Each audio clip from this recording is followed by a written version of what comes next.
In the name of my ancestors, peace forever and always. Welcome to another edition of the Reality's Temple on Earth. Of course, I am the host or the gatekeeper of this internet ministry. On YouTube, I am known as the mighty Angelsnupnup7, your brother and hopefully your friend, Taalik, Ibn'rad. I hope you enjoy the video that follows this introduction. Again, peace forever and always, and respect you.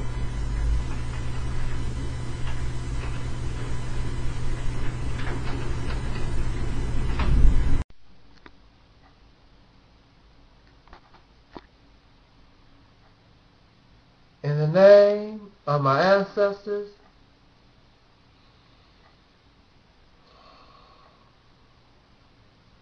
peace forever and always. Welcome to another edition of the Reality's Temple on Earth. I am the host of this internet ministry known as the mighty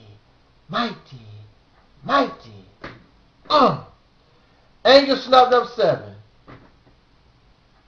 your brother and hopefully your friend, Taalik Ibn'rad.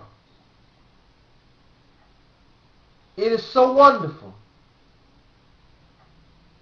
to have so many out here in YouTube land and in general society, those of you who are born the descendants of slaves and you call yourself black and proud of your darkness, having an emotional connection to your ancestors. You are so wonderful that we can come together on YouTube or out in the public areas in this nation, and we can share our experience, we can share our knowledge. There is something that is called, let me see if I can get this quote, 2 heads are better than one. If I come on this channel and speak to you like I am Mr. Know-It-All, I want you to listen to me clearly. If I talk to you like I'm Mr. Know-It-All and I have the answer, then I want you to unsubscribe to me immediately, because I don't. Anybody that's coming to you and they are bringing you the answer, they are the know-it-all, then you need to unsubscribe to them, because they don't. Because if they had the answer to this serious problem of the black man and woman in America, we've been here in a horrid condition, confused condition, distorted condition for over 400 years. If anybody had the answer, then why do we continue to suffer the way that we do? So in this case, it is even more important that not only do we have 2 heads are better than one, but that we initiate the thinking process of the whole 40-some million black men and women and children that's in this nation, all of us to come together to resolve not my problem, your problem, her problem, his problem, but our problem in this nation. There is not just one person with some type of answer or solution. And it is more better that 2 heads are better than one. And as I have explained, it is even better that the whole 40 billion be encouraged and inspired to think for themselves. And perhaps those heads coming together might prefer what I have to say above what somebody else may say. It's possible. And in this, we should not be jealous if the majority says, I think what he is bringing or what she is bringing may be our best option. But that's why I'm doing my own thing. That's why everybody's doing their own thing. And while everybody is doing their own thing, nothing is getting done. So how smart is that? You tell me. That's our reality. So anytime that you come to the reality's temple, I'm going to bring you our reality. And it is not a reality that we follow behind one voice, unless that in voice have embraced the voices. Do you understand what I'm saying? Unless that one voice embraces the diversity that is black people, the different mindsets that is black people, the different cultural things that we have embraced, the different ways of thinking that black people are, not just one particular pattern of thought, because that's not going to work. It's never going to work. And as long as human beings have been on this planet, it has become a failure. That is why in many cases military force is used to control the people. Different political and religious ideas are used to control the people, to try to keep the masses thinking the same. But as long as I have my mind, I will never think the way you do. And you'll never think, because we are all different individuals. But just like the human body, made up of different individual organs, they have come together in order to form this one being. And so now, we as a people, even though we are different organs, now is the time that we join together and become a fully functioning one nation, one people, one being. That was not the topic that I had chose to speak with us about, but it is also important. So in conclusion, let me bring this to our attention, because I am happy that there is a diversity of thoughts among us. It is needed, because there is no doubt two heads are better than one. And so from this variety of thoughts, some brothers and sisters have brought to my attention, and it sounds logical, that we should not debate Caucasian people about the black experience. When you tell them of our hurt and our pain, and they begin to tell you crap and want to debate you whether or not you hurt or not, then it is time to end the conversation. It is time to go, because that tells you they are not interested in your hurt and your pain. How can another person tell somebody else that they don't hurt? If you have a headache, how can I tell you that you don't hurt?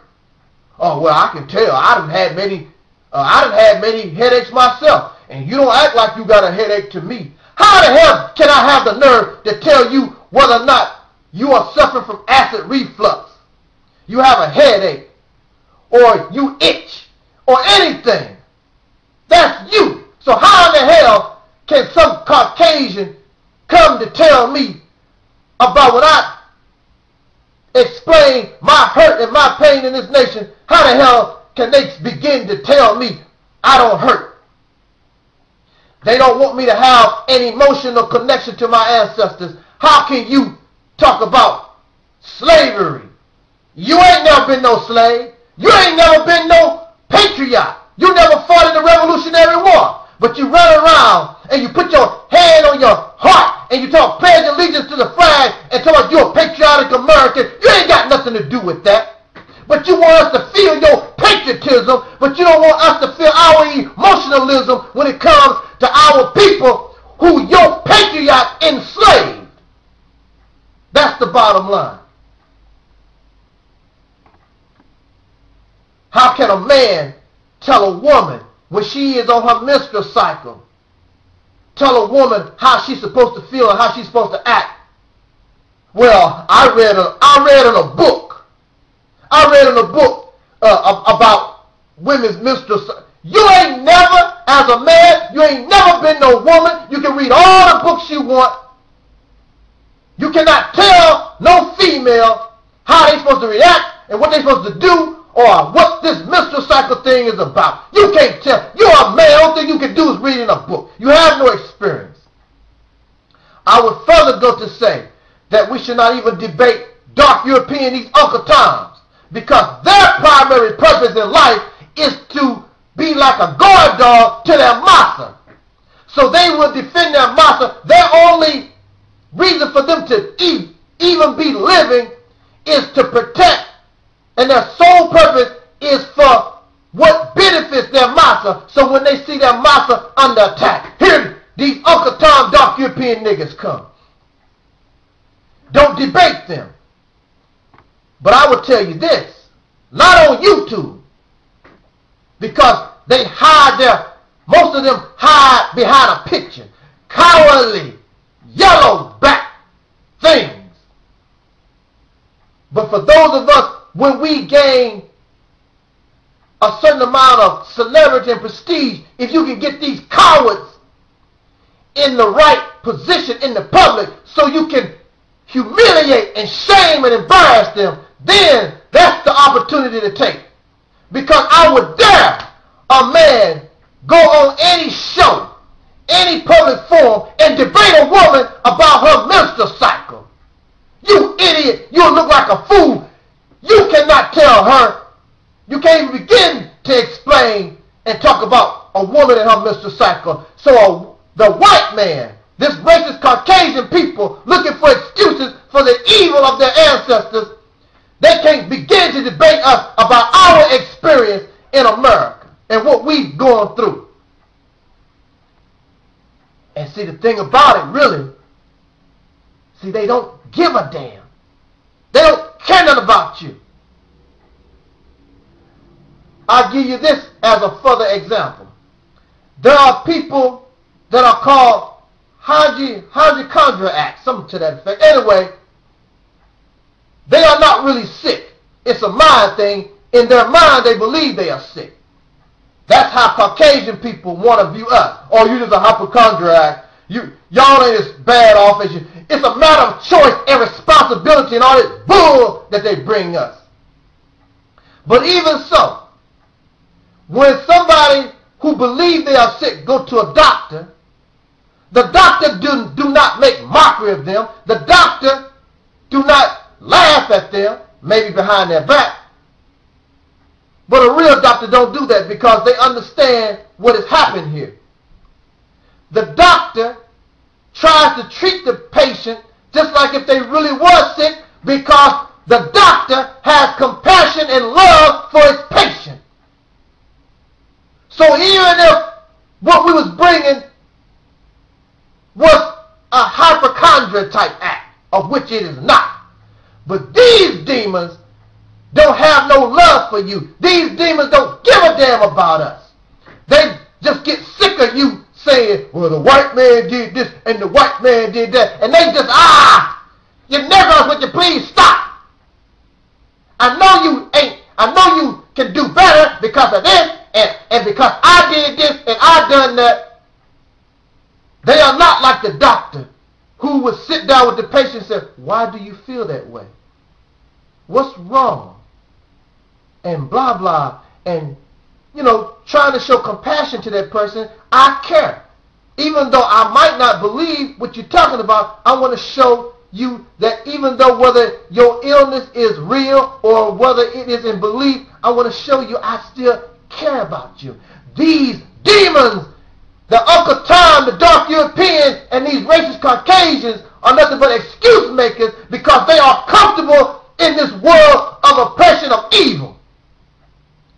The white people benefit from the wickedness, the wicked behaviors of their ancestors and what they do today, and the dark European has become comfortable in the evil. So no, I will embrace your advice and take your advice to ignore and do not debate these racist Caucasians or these dark Europeans. Let them believe and say whatever the hell they want to. We need to continue to take our energy to wake our people up, to show them this is not a hypochondria. Did I say it correct? Hypochondria act. This is serious business for us. And we just don't know. And we need to get to know. So continue to share information. Continue to get together and awaken our people so that we can move forward. This is your brother Taalik Ibn'rad. Thank you for listening. Let us take each other's advice because we are a smart people. Think for ourselves. This was and is the Reality's Temple on earth.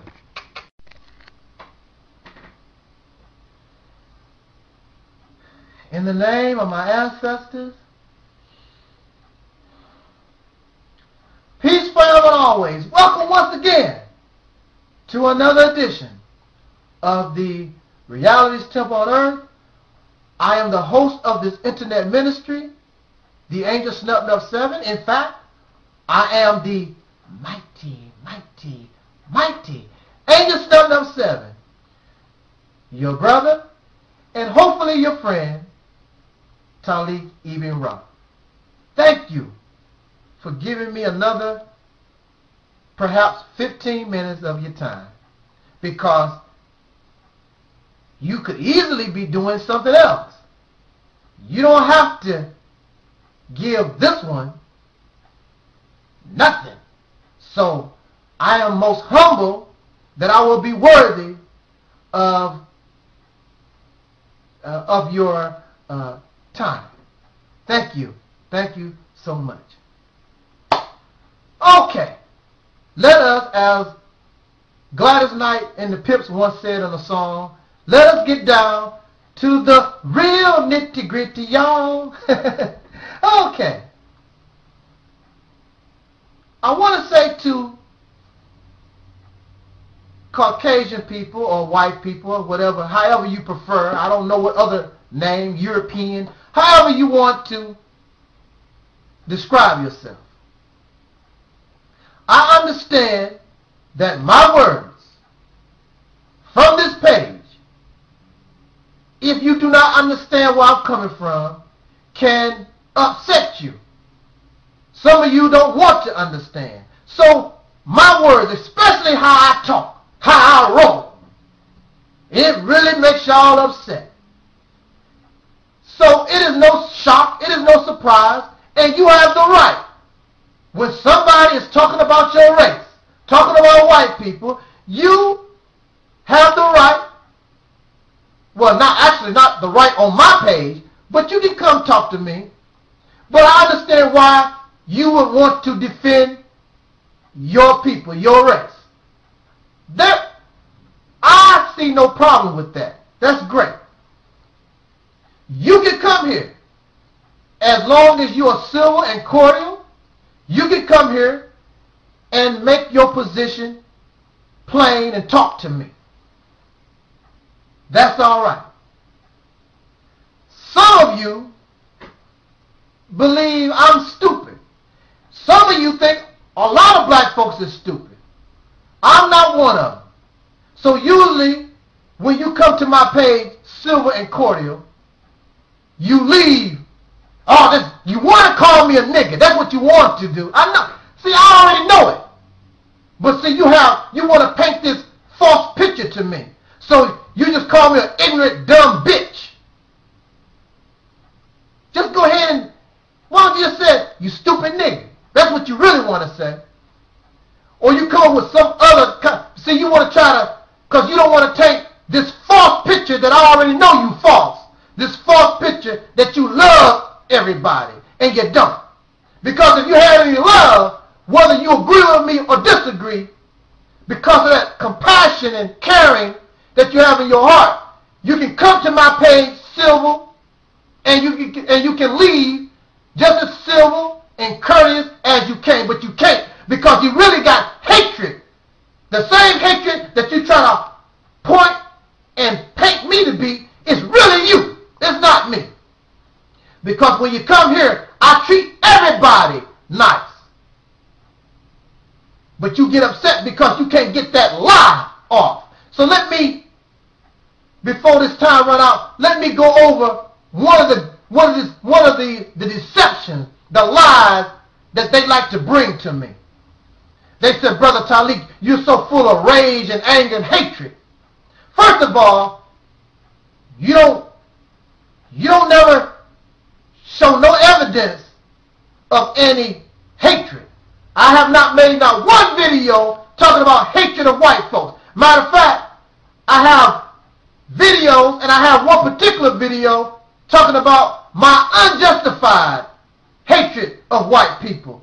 Where is your proof? Because you don't like what I said. I have not said anything outside of the history books that white people wrote themselves. So if there is any anger, if there's any hatred, it's coming from the racist Caucasian American people's own history books. So don't put that on me. There's nowhere I wrote, there's nowhere on any video that I ever said that I hated white people. So get off that lie. That's a lie. And if I did hate white folks, I would tell you. I'm not scared of you. And if I did hate white folks, white people, then I will be justified because of the mistreatment that I have personally experienced, as well as the mistreatment my people have suffered here in the hells of America for over 400 years. So don't bring me that goody two-shoe garbage to me. Then they tell me, Martin Luther King, they want to try to find examples of black people that show that I'm wrong in my hatred. They want to show that there are black people that love them and try to work with them for brotherhood and sisterhood. And they use, number one example, Martin Luther King Jr. Then they have the audacity to use Malcolm. So let me quickly talk about the Honorable Martin Luther King Jr. and the Honorable Brother Malcolm X. Here we go. Martin Luther King Jr. first. Martin Luther King, non-violent person. And he did embrace certain Caucasians around him or whatever. But I don't remember, and you show me any evidence and proof, where Martin Luther King said that he loved the white man, that the white man was the black man's friend. I want to see the information myself. And then, if he did, then Martin Luther King was a hypocrite, because everything he did was against the white man.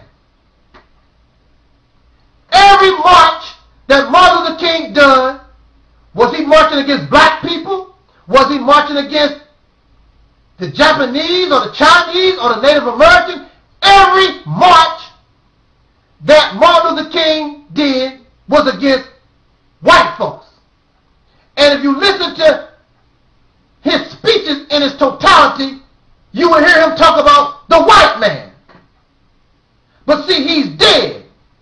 And then they take these sound bites. And those who want to paint Martin Luther King a certain way, even those who control his legacy, they don't release these whole speeches, because I know my grandmother had an old speech of Martin Luther King on record. And he talked about the evil white man in the South. And then when Martin Luther King went north to Chicago, he said, I have never seen an evil people like that in my life. Who was he talking about? He was talking about the white people, not the black folks, not the Asians, not the Native Americans. He was talking about the evil white folks in Chicago. And the white people in Chicago were so full of anger and hatred, they ran Martin Luther King out. He had to go back down south. But y'all want to paint, yes, Martin Luther King was nonviolent, but he did not never say, I love white folks like that. He said due to his religious beliefs, love your enemies and all like that, and because of his nonviolent stance, because he's trying to work with these people, and he's slowly but surely seeing how evil and demonic they really are. And if you really study Martin Luther King, you'll notice he is beginning to turn away from that nonviolence because he understands who he's dealing with. But unfortunately, violence is what took his life at the hands of one of the people of the race that y'all claim that Martin Luther King said he loved. Get out of here with that crap. Martin Luther King was assassinated in Memphis to help black folks in the sanitation with a sanitation strike. Against who? Who was running the sanitation company in Memphis? It was all about against white people. So don't bring me that silly garbage to me. You must think I'm a damn fool. Now, Martin Luther King is like me. That's right. He's like me, and I'll get to that as soon as I deal with Malcolm. Malcolm went to Mecca. Malcolm already knew there was white Muslims. He didn't have to go to Mecca. But Malcolm went to Mecca. He said, ooh, it was so beautiful. And they had the white folks. They was Muslims and everybody, the brotherhood and all like that. But when Malcolm came home, Malcolm X never said, he said there's white Muslims and a white Muslim is my brother, but he never said I love white people. Because Malcolm X, prior to his assassination, had plans to go to the United Nations to file a complaint. A complaint against who?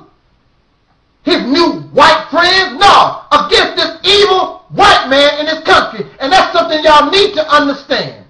And this is where I am similar with Martin. This is where I am similar with Malcolm X.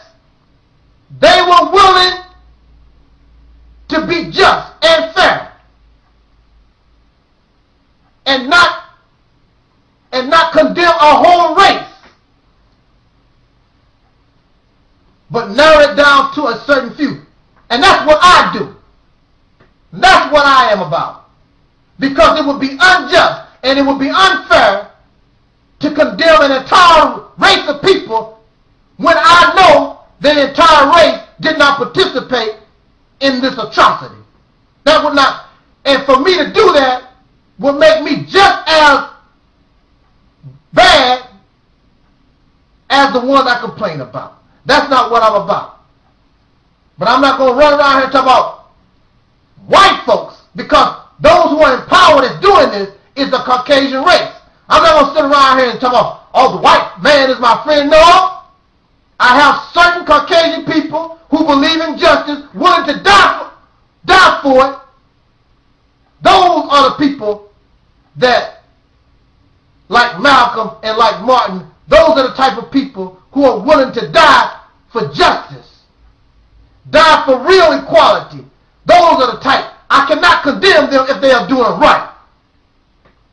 How can you condemn a person if they are doing the right thing, like Spike Lee said? But see, you want to use Martin Luther King and Malcolm to continue this, for us to continue to accept this slave-like condition. All of you are not our friends. Malcolm never said the white man was his friend. Martin Luther King never did say, oh, the white man is my friend. They didn't. It's not like that. Ain't how it goes. The enemy, if it was not for the evil of white people, there would be no Martin Luther King. If it was not for the evil of white people, there would be no Malcolm X. If there was not for the evil, the injustice, the unfairness, the inequality behaviors of Caucasian people, I would not be here. You think that it's fun talking the way I do? Who in their right mind wants to talk bad and bring garbage and put garbage and speak negativity on somebody? But it's necessary, because you don't like to see the man in the mirror. And instead of saying, look, there's a wrong, let us try to correct it. See, the problem is you don't give a damn about how black folks feel. You don't care about our suffering because you're comfortable. Those with a full belly don't give a damn about those who are starving, because you full. And see, so since you're full and you're happy, it's all right. And then you claim you want brotherhood and sisterhood, but you got thousands of your citizens that's telling you we got a problem here, and you want to turn a blind eye, and you want to call us full of hatred. That's your excuse. Oh, y'all full of hate. It is unjust. We're suffering injustice. We're not complaining for no reason. But because your belly is full and you don't see nothing wrong, you can't see the emptiness in other people because you really don't give a damn about us. So take that crap on and you can shove it. My time is out. This is your brother Taalik, Ibn'rad. Jot down your comments. Know y'all got a lot to say on this. This was Think for Ourselves, people. Don't be fooled. I'm out. In the name of my ancestors, peace forever and always. Welcome to another edition of the Reality's Temple on Earth. I am the host of this internet ministry known as the mighty Angelsnupnup7. Your brother and hopefully your friend Taalik Ibn'rad. We only have a few minutes. The conversation is good. So on this busy, let's get busy. I want to send this message or this discussion, this talk to Christian black pastors, preachers, ministers, whatever you want to call yourself. Not all, because see, if you are Caucasian, Christianity belongs to you. While these pastors of Christianity, these ministers, these preachers, this was a religion that was forced on their ancestors, that they have embraced the terrorism. It's simple as that. They have embraced the terrorism as their own. And for over 200 years,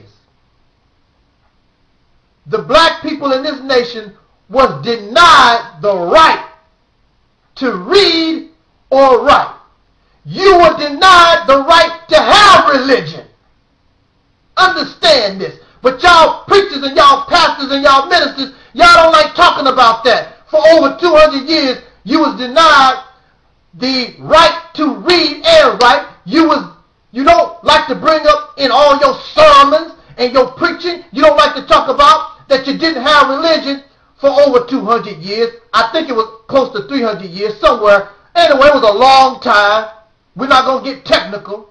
And then when you was given religion, not that you sought religion, but when you was given it to, when the slave master decided to give you religion, they did not choose Islam. They did not choose Buddhism. They gave you Christianity.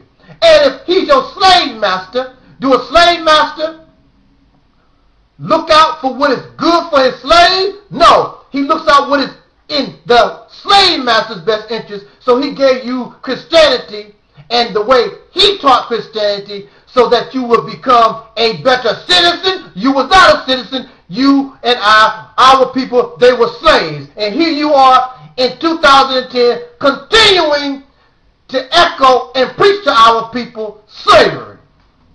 I know you don't like what I said, but that's just too bad. I don't care what good is in it. There is good in almost everything. There is good in a kitchen table. If you ate some of the table, broke it down and ate it, a table has nutrients and all that. It has something that's good for you if you can break it down and cause your body to digest. But that's not what meant for you. This religion called Christianity was not meant for you. It has no connection to your ancestors, but you have lost your emotional connection to your ancestors and don't even give a damn. So here you are, praise Jesus, praise the Lord, involved in Christianity, and even Jesus himself. I can guarantee you, if Jesus was here, if he was not fictional, if he was a real person, he would come to you and tell you to embrace what is you and go back to your family, because You don't want to embrace that which made you a slave. And that's why you still continue to have a slave behavior. But here we are, Christian pastors and ministers, black faces. You represent Christianity, and you, now that you have a little degree from Harvard or Yale or some school of theology or whatever, you're going to try to teach the white man his own religion. You look so dumb, and you sound dumb preaching this thing, and you don't even know, and this thing was forced on you and your people. But the question in this video brings up the subject, should pastors, preachers, ministers of Christianity, should they advocate the death penalty? Should they be happy when something goes wrong or when a criminal is hurt and killed during the commission of a crime? Should they be happy about punishment to the evildoer? Now, of course, you know, I don't represent Christianity, and I am not no authority. But like in all things, we have a right to state our opinion, so I will state my opinion. Being an ex-Christian myself, and being around Christian people. Now, Christianity is supposed to be painted as loving and peaceful and forgiving.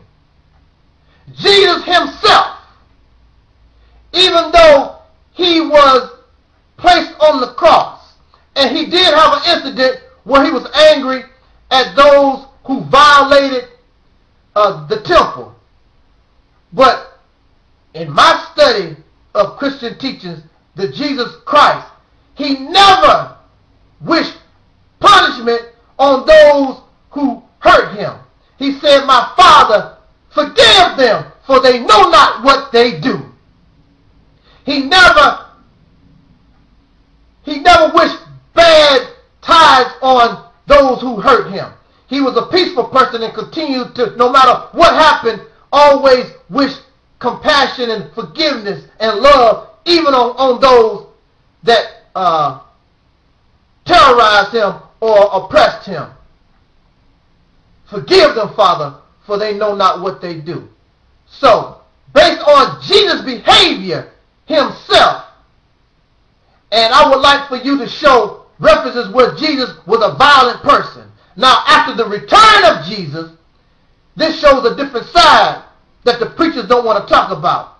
Because when Jesus, on his return, is not going to come back loving, he's going to come back with a sword. So that gives us a different picture or a different side of the Jesus. But the Jesus that we know of and that you're trying to promote, this was a peaceful and loving person. So when you have pastors and preachers that advocate for the death penalty, then apparently and clearly they are not following behind Jesus Christ.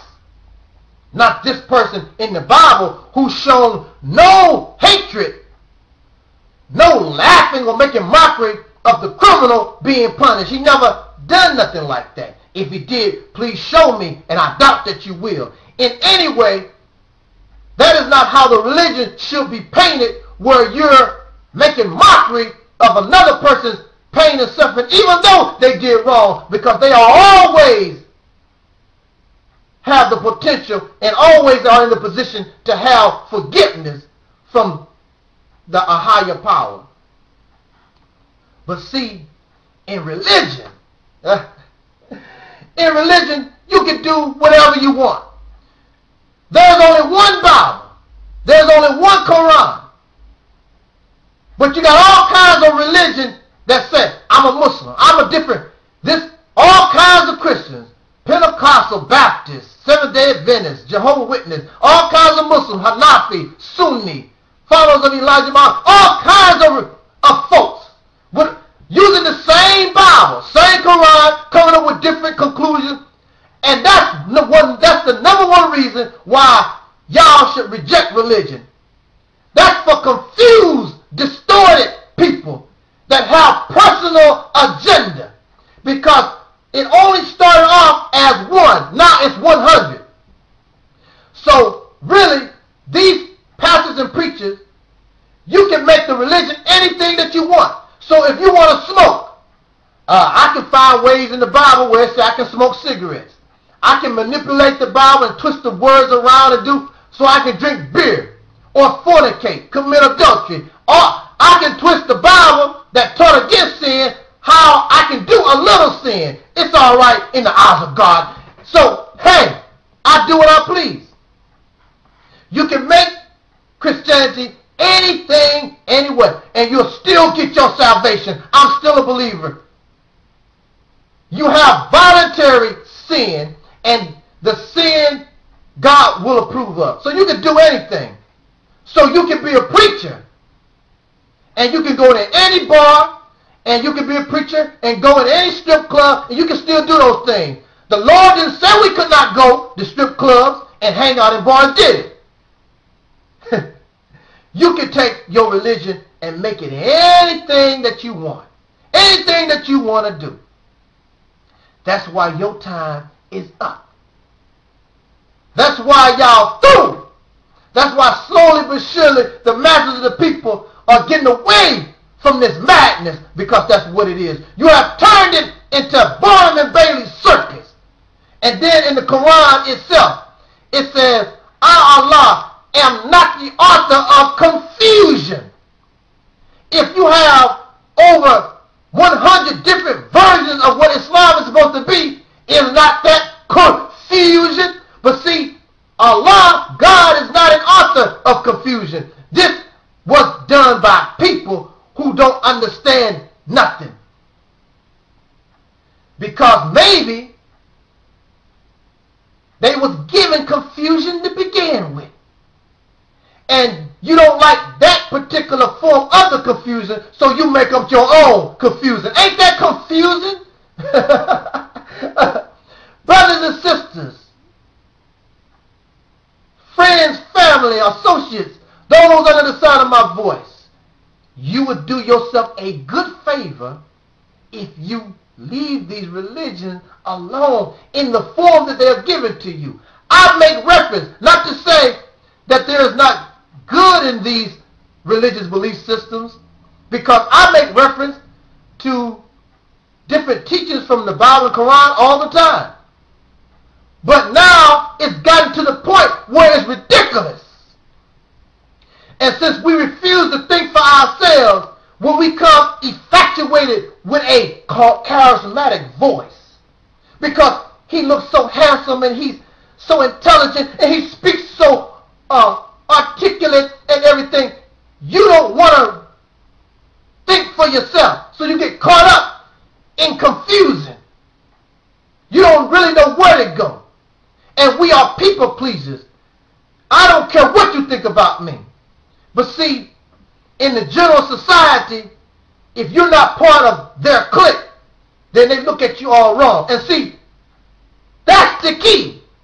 If the public is accepting you, and if the government is not fighting you, then clearly you must be doing something wrong. Because Jesus and Muhammad, all of them had governments and powers against them. They was not accepted by the masses. But you are. You know why? Because you are like the masses. You are fornicators, you are adulterers, you are liars, and you deceivers, you're murderers. Then, in conclusion, these black preachers, they want to make mockery of the criminal. Yeah, death penalty. And I'm glad to see a criminal die. A criminal. But they don't say nothing against the criminal. They are patriotic to the United States of America, who murder how many black people? Who go around the earth destroying the planet, destroying animal life, the greatest criminal.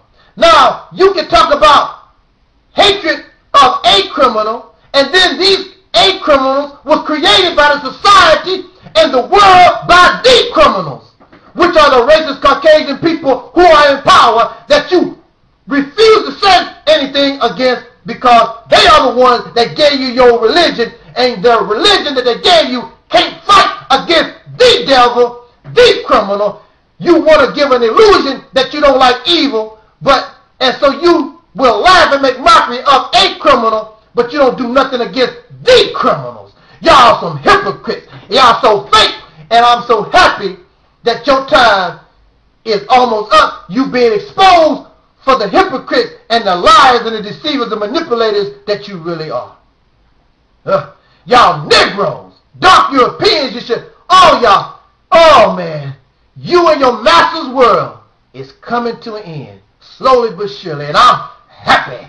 Thanks for listening. Jot down your comments, y'all. Had to make that sort of quick, try to get everything in one video. This was, and is, think for yourself, the Reality's Temple on Earth. In the name of my ancestors,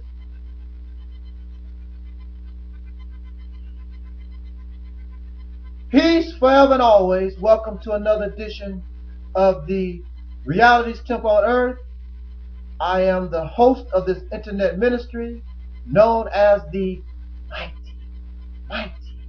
mighty Angelsnupnup7, your brother and hopefully your friend, Taalik, Ibn'rad. What truly needs to happen in this place called the United States of America, a place they say and they claim is a melting pot. Did I say bot? I mean a melting pot. Sorry, slip of the tongue, sort of early in the morning, so excuse me if I fall over my words just a little bit. A place of great diversity of humanity. There are people from all over this planet gathered in this spot. But we're not going to speak about the diversity. We're going to speak about the relationship between the Caucasian people in power of this nation and their citizens, of whom they control, of whom they guide, of whom they influence, whom they dominate, and have done so for at least 400 years. We want to talk about the relationship between the Caucasian, of whom used to be the slave master, and their citizens who used to be called slaves. I know for many black people that's sort of embarrassing to know that you are a child of slaves and you dress up in fancy clothes and you drive Cadillacs and Navigators and you make $1 million playing basketball and rapping, and maybe you are the multi-million-dollar CEO of some white corporation. Whatever you may be, you do not want to be reminded, when it's all said and done, you are a child of a slave. Well, I am sorry. That is your reality. We are the children of slaves. I don't care how you dress yourself up. I don't care how much makeup you put on yourself. I don't care how many nose jobs you get. I don't care how much you color your hair blonde. I don't care what you do to look white. I don't care what you do to be something that you're not. When it's all said and done, and you will be reminded, just like the transsexual that was born a man, you are a man. If you was born a woman, they will remind you you was a woman, you was a man. So black people in America, why don't we stop trying to be somebody who will not and accept your reality? You are and I am the children of slaves. We are the descendant of slaves. No matter how you want to try to escape that reality. So go ahead and drink. So go ahead and smoke your reefer. Go ahead and do all those things. And when you sober up, for those few minutes that you sober, you still a child of a slave. I'll be waiting to remind you when you come off of your high. But there needs to be a serious talk with white America on race relations in this nation. I cannot judge white America or Caucasian America based on the few white people that come to my channel and comment, because they are just individuals. They do not represent, nor have they been assigned a place to represent the Caucasian people or white people of this nation. So what they have to say means nothing to me, and what they say on our video should mean nothing to us, because they don't run nothing, they don't control nothing, they just can run their mouth and give individual opinion, so it means nothing. But there needs to be a serious talk among real black leadership. I'm not talking about these Uncle Tom dark European type. Now, I will not say that we should not allow them to speak. They should be there. But when white America speaks to black America, you need to stop looking over those who are kissing you in your butt, trying not to hurt your feelings.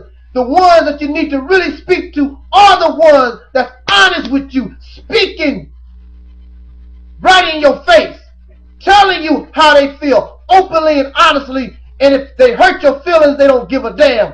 That's the one that you need to be speaking with. The ones that want to kiss you in your butt and try to compromise, giving more to you than what you deserve, that's what has caused and continue to cause this condition, because they don't know no better. In a court of law, when you have one lawyer versus another lawyer, they must speak to the best interest of their client. These dark Europeans, so-called leadership with a black face, they are not speaking for the hurt and the pain of those in the grassroots, those in the lower classes of our people who yearn to breathe free, who suffer day in and day out, that are the victims of injustice day in and day out, because unlike Senator so-and-so Negro, Congressman so-and-so Negro, they don't have a pension plan. They don't have a $500,000 house. They don't have, they cannot be comfortable like Senator so-and-so in this oppression. These are the wrong ones to talk to, because they are comfortable. If you really want to talk to your citizens and really know what's going on in the black community, you need to talk to the suffering, those who don't have nothing, the have-nots. That's the ones you need to speak with. You need to ignore those who are comfortable, because those who are comfortable and their belly is full can't speak for those who are starving. So to be fair and to be just, there needs to be open and honest dialogue between those Caucasian people in power and influence with those of us in the black community who truly seek and represent the suffering and the complaint of your dark citizens in this nation.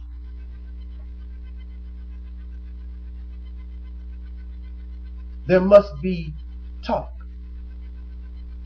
But really, since Caucasian people and Caucasian Jews, you own the television stations, you own cable, you own the mass media.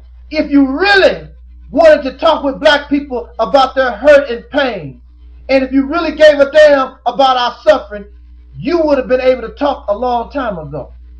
but you really don't want to have a talk on race relations because you don't want to be reminded that you are the children of slave owners. You are the children of those who lynched black people for no reason, raped black women for no reason, tar and feathered us, terrorized our people for over 300 years, and continue to do that to this day on a covert level, not out in the open like you used to, but you use your educational system, you use your law and government to continue the slave activity that your fathers once did. And you know this, but you know the masses of our people, since they have accepted slavery as a way of life, they don't even notice because they don't know what it is to be free. Slavery is all they know. So as long as they remain quiet, why talk about this? Is no issue. This is no issue. This is no issue because you are not hurting. So since you're not hurting, it makes no difference. And since these who are suffering really are not making an attempt to show you that they are indeed hurting, or they fake. They fake. And you pacify us with a little welfare. You pacify us with a little something here and there. It is only scraps from the table of this great nation that we have given our lives. We paid our taxes, free labor for over 300 years, underpaid labor for over 100 years. The only beneficiary of this relationship are Caucasian white people.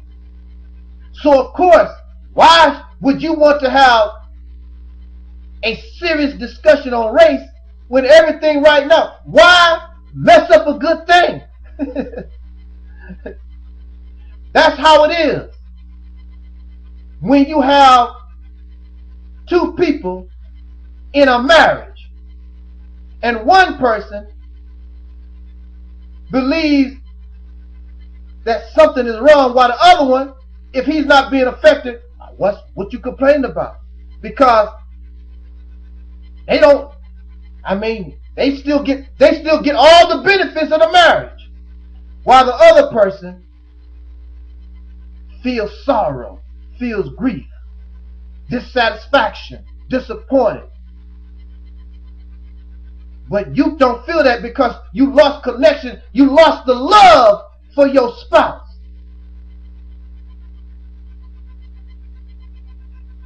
And see, in this situation, you never loved black people to begin with.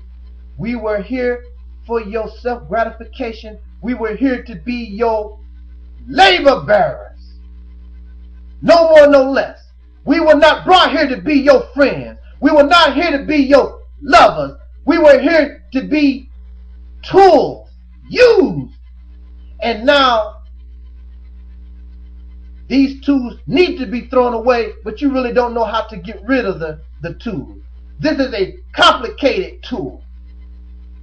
And that's how we are treated in this nation, like tools. There is no love. If there was love, you would see it in the activity. We don't see the activity. We hurt. You don't feel our hurt because you don't hurt. So since you don't hurt, it's impossible for us to hurt. And you don't give a damn. You know, when you love somebody, when they hurt, even though you don't, you can have compassion for them.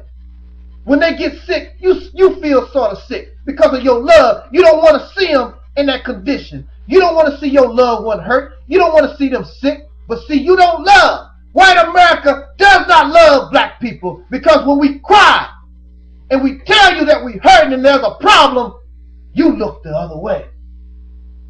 And you even got the nerve to say, y'all racist. Y'all niggers is racist. You're just like me. How am I like you? I did not enslave you. How am I like you? I never denied you the right to vote. How am I any way like you? I've done nothing to you. So when you have attitudes like that in a marriage, the only true solution, brothers and sisters, and I'm not going to name call or nothing like that, but I want to talk to those people, and you know who you are, that might be considered Uncle Tom, or I might consider dark European. When you're in a relationship like that, an exploited and abusive relationship, come on now. It is time, if you are in your right mind, it is time to talk about divorce. Divorce. Hold on, going to the video number 2, I believe. Yes. In the name of my ancestors, peace forever and always. Welcome to another edition of the Realities Temple on Earth. I am the host of this internet ministry. YouTube username, I am known as the mighty Angelsnupnup7, your brother and hopefully your friend Taalik Ibn'rad. I do not know exactly how I wish to present this message to us, but it is important that it be given. So please, see, I'm starting already. So please, excuse me if I fumble a little bit, but I need to talk to us on this very important topic. I would like to begin by saying, if you like living in La La Land, what do you mean by La La Land? If you come to my channel looking to feed your self-righteousness, if you are pro-black and you want to hear me talk about, oh, the white man did this and the white man did that, then I suggest that you unsubscribe and you need to go somewhere else. If you are here to hear me talk about anti-religion or this and that, these particular subjects, anti-male or anti-woman, anti-whatever, then you need to leave this channel, because I'm not about La La Land. I'm about taking us into reality, and the reality is nobody, listen to me, nobody is innocent of anything. Everybody has problems. But y'all like to go to channels where somebody is going off on somebody else, and you like that because it makes you feel better about your raggedy, unrighteous self. The Bible says these two things. The Bible says all, not me, not you, not she, not he, not those, not them, all have fallen short of the glory of God. So that means everybody got some kind of raggedy problem. All of you are messed up. So while you're talking about what white people do this and white people do that, you messed up too. And Caucasian, while you pointing your finger saying this and that, and out of all the people, now according to your history, you really messed up. So you really need to shut your damn mouth and listen to folks. But y'all, all of you are self-righteous. But the Bible tells you, and you go to church every Sunday or Saturday or Wednesday, whenever you go, and you know these religious teachings, that all, not some, all have fallen short the glory of God. But y'all point fingers like you goody two-shoes, like you perfect.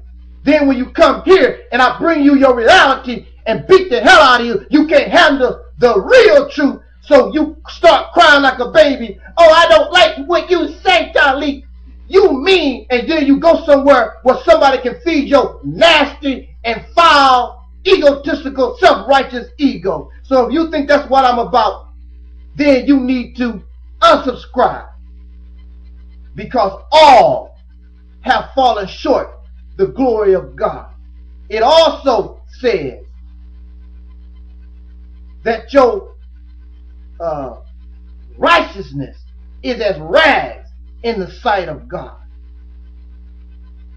So you got a problem here that you need to work on. Not some people have problems and you perfect. Everybody has a problem. That's why nobody is fit to judge except God. Brother Taalik, you don't believe in God. Why are you saying these things? I believe in the real truth. I believe that which is correct. And there's nothing wrong with what I just said because it's accurate and it's true. Everybody here has problems. Everybody here is not perfect. All have fallen short the glory of God, or however you want to put it. You don't even have to say God in it. You all have fallen short, period. Everybody has problems. So, if you want to live in La La Land, your fantasy world, where you so self-righteous and you got it going on, then I suggest that you leave this house, because sooner or later, while you cheering, go Brother Taalik, go, talk about them devils, talk about them Negroes, talk about them women, talk about them men. Sooner or later, in this house of reality, sooner or later, it's going to be your turn, and you're not going to like what is being said, because in this house, I am the man in the mirror to show you what you really look like.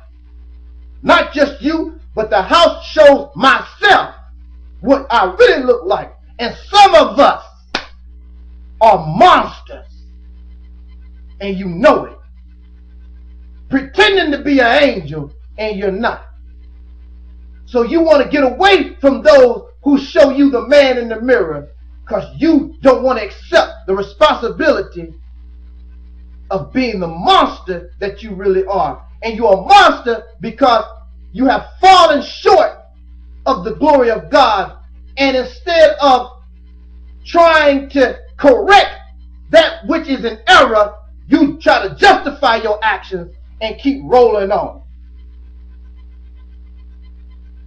So that is why humanity is in the condition that it's in, because it has created these problems and situations and refused to accept the responsibility of their actions, and the problems and the error continue to grow instead of being solved, resolved, and done with.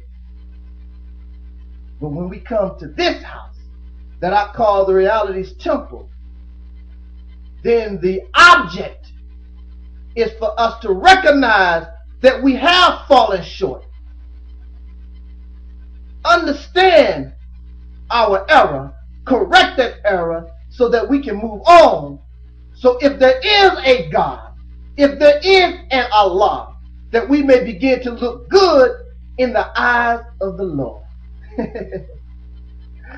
Oh, I love it. I love it.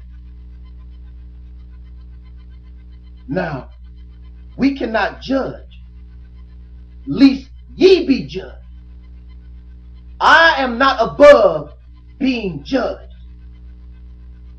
And I'm not so low that I cannot also judge. But some of us are in positions where we might know what we're talking about. A criminal who is a rapist, a robber, and a murderer, liar and deceiver, you don't have room to be really talking about somebody else. You are really in what they say, the little kids say, you really in deep doo-doo. How the hell tell you going to judge and talk about somebody, you just got too much. You just have too much stuff going on with you. You have a lot of work to do.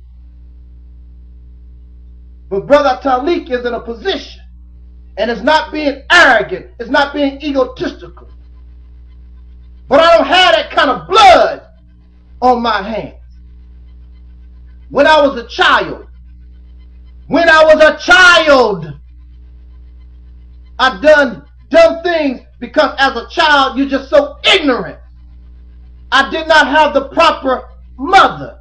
I did not have the proper father. I did not have the proper spiritual guidance. And I was a child. So when you are a child, you lack certain maturity. You lack certain experience. So you end up doing dumb things. So as a child, I stole. As a child, I was a liar. As a child, I did dumb things that I shouldn't have been doing. But as you grow up, but as an adult male, as an adult man, as a mature human being, they say after 18 years old, when I was considered grown, I began to put childish things aside. I have never been a smoker. I have never been a user of drugs, legal or illegal. I don't like drugs, period. I have never been a whoremonger. There's a lot of these things that y'all experience I've never been. And if you compare me to a lot of you, I'm almost as clean as the driven snow. But I'm not, because all have fallen short of the glory of God. I've fallen short in other ways. But some of y'all are really dropped off the wagon. So when I talk to you, I can talk because I don't have all that on my back. You a whore. Well, you were. Maybe you still are. You a pimp, prostitute, drunkard, dope fiend, self-righteous in the church. Think you all that, and you having an affair with the preacher. Y'all all messed up. You hate white people for no real reason. You hate black people for no real reason. Y'all all screwed up. So another screwed up person, and you know they are screwed up, they are not in the position to judge you, because the first thing you're going to do is point their sin. But see, I can talk, because you ain't got all that. You don't have all that with me. So I can talk about it. I can tell you, because I did not fall into the trap that apparently you have.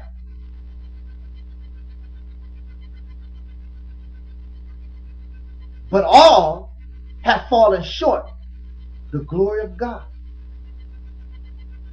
But in my having the strength to avoid those traps, then I can share an experience, I can share a word that can help us not to make mockery of you, not to make fun of you, not to say, oh, Taalik, you so great because you ain't a whoremonger and you don't drink and you don't smoke, because I'm not better than you. But to give us a word, to give us a message to inspire and to encourage, so that we may become the great person that we have the potential to be.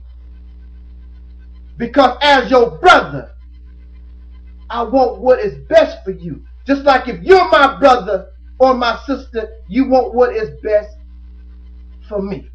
And I want what is best for us. And we should want what is best for all of humanity, so that all humanity cannot fall short the glory of God, but all humanity can reach their potential and be the great and beautiful life form that we really are. We are not these evil dope fiends and greedy and self-righteous, arrogant, and the list can go on and on. That's not really who we are. Our natures have been corrupt. But now it is time for us to go, as they say in the Quran, Allah is guiding us on the right path. That's what the time has called for us to go and become righteous. And it is a joyous and wonderful thing. I am so happy to be used by the creation for this most wonderful moment in the history of the human being. It is lovely. But now that I have gotten that off my chest, I need to speak about what the topic of this video series is about. And it is about the white. Peace forever and always. Welcome to another edition of the Reality's Temple on Earth. Your host is His Divine Masculine Brother AdMinister Taalik Ibn'rad,